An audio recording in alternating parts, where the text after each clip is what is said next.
एक लड़का जिसकी शादी घर वालों की मर्ज़ी से बड़ी ही धूमधाम से होती है। शादी के अगले दिन यानी सुहाग रात का पहला दिन उसके बड़े भाई ने अपने छोटे भाई को ये कहने के लिए जगता है कि मैं मार्केट जा रहा हूँ व्यंजन की सामान लाने, क्योंकि शादी की जो रिसेप्शन है उसकी पार्टी आज देनी है। घर में सारे मेहमान और अड़ोस पड़ोस के लोग आने वाले हैं, अतः तुम इन सारों के रहने की व्यवस्था करो जब तक मैं मार्केट से खाने पीने की सामग्री लेकर ना आ जाऊँ। इन सब का ध्यान रखना। लेकिन इन सब का असर उन छोटे भाई के ऊपर कोई नहीं पड़ता है, क्योंकि सुहाग रात के पहली रात रहता है, इसलिए हस्बैंड और वाइफ उस रूम के अंदर बंद रहते हैं। लेकिन बाहर से आवाज़ लगाते लगाते लगभग आधे घंटे हो जाते हैं, लेकिन अंदर से कोई रिस्पॉन्स नहीं आता। ऐसा लगता है कि बाहर की तमाम लोगों की कोई भी खबर अंदर पहुंचता ना हो। तभी एक 7 साल की लड़की जो खिड़की से झांकती है तो अंदर पाता है कि उसका भाई जिसकी शादी हुई रहती है वो फांसी की फंदे लगा रखी है, और बगल में वो लड़की जिसके साथ शादी हुई है वो बेहोशी हालत में पड़ी है। जब दरवाजे को खोला जाता है, पीटा जाता है, तो वो लड़की बेहोशी हालत में होती है और मौके पर ही वो दूल्हे की मौत हो गई होती है। घर वाले ने फाइनली हनन फनन में उस लड़की को हॉस्पिटल ले जाते हैं, लेकिन डॉक्टरों ने उसे मृत घोषित कर देता है। उसके बाद परिवार वालों को रो रो कर बुरी हालत हो जाती है। दोस्तों, शादी की पहली रात को उस लड़के ने क्यों आत्महत्या कर लिया, उस लड़की की मौत क्यों हो गई, चलिए इसके पीछे की क्या कहानी है इस वीडियो में जानने का प्रयास करते हैं। रमेश जो बंगलोर में रहकर एक कॉर्पोरेट सेक्टर में जॉब कर रहे होते हैं, सब कुछ सही चल रहा होता है। 2 भाइयों में छोटे दूसरे नंबर पे होते हैं। पहले भाई अमित का शादी हो चुकी होती है।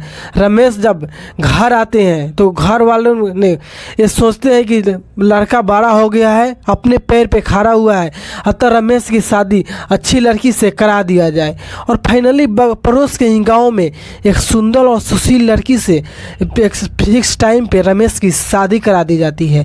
शादी बड़ी ही धूमधाम से किया जाता है, परिवार के तमाम लोगों को बुलाया जाता है, फैमिली रिलेशन, और बड़ी ही धूमधाम से शादी किया जाता है। शादी के बाद जब वो लड़की विदा होके अपने ससुराल आती है तो सुहाग रात के टाइम रहता है। करीब जब रात के 12 बजते हैं तब उस लड़के के ऊपर यानी रमेश के फ़ोन में एक नोटिफिकेशन आता है।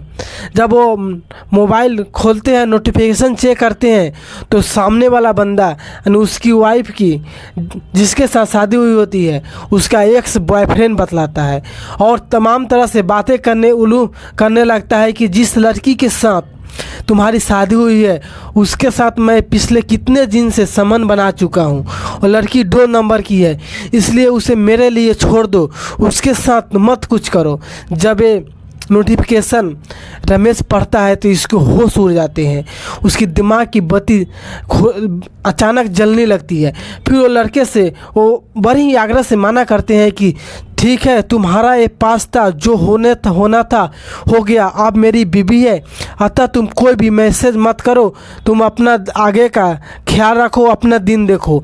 लेकिन तभी वो लड़का कुछ आपत्तिजनक फोटो और वीडियो जिसमें रमेश की नौनहेली दुल्हन और उसके एक्स बॉयफ्रेंड का फोटो रहता है उसके फ़ोन में सेंड करते हैं, जिनमें दोनों नग्न अवस्था में होते हैं।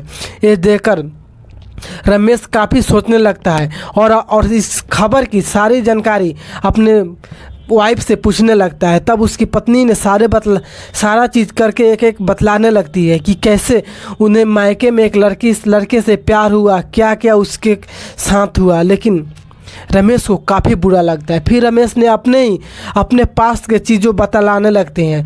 फिर उस रात, जिस रात लोग सुहाग रात मनाते हैं, पर एक हस्बैंड को अपने वाइफ की और एक वाइफ को अपने हस्बैंड की नीड की ज़रूरत होती है, साथ देने की ज़रूरत होती है, जहाँ से नई ज़िंदगी की शुरुआत होती है, वहाँ उस रात दोनों आपस में लड़ाई झगड़ा करने लगते हैं। अपने पास चीज़ों को लेकर काफ़ी रात तक लड़ाई झगड़ा करने के बाद फाइनली रमेश ने गुस्से में आकर अपनी वाइफ को गला दबा देते हैं। वो उसकी वाइफ छटपटाने लगती है, जोर जोर से बचाने की चीख पुकार करने लगती है, लेकिन बाहर घर वालों को लगता है कि आज उसकी सुहाग रात है, ये सब चीज़ नॉर्मल है। वो लड़की इसलिए ऐसे माना कर रही है क्योंकि आज पहली मिलन है, तब घर वाले के ऊपर कोई रिस्पॉन्स नहीं पड़ता है। फिर फाइनली उस लड़की की गला दबा कर हमेशा के लिए मार देती है। जब रमेश के होश आता है तो देखता है कि उसकी दुल्हन मर चुकी है। फिर उन्होंने मरता हुआ क्या नहीं करता, फिर एक उपाय सोचता है और इसी रात अपना ही जीवन लीना समाप्त करने की सोचता है। और फाइनली पंखे में घर में ही रखे ओढ़नी को रस्सी को लगाकर लटक जाते हैं और फाइनली वो भी हमेशा के लिए मौत के लिए हमेशा के लिए प्यारे हो जाते हैं।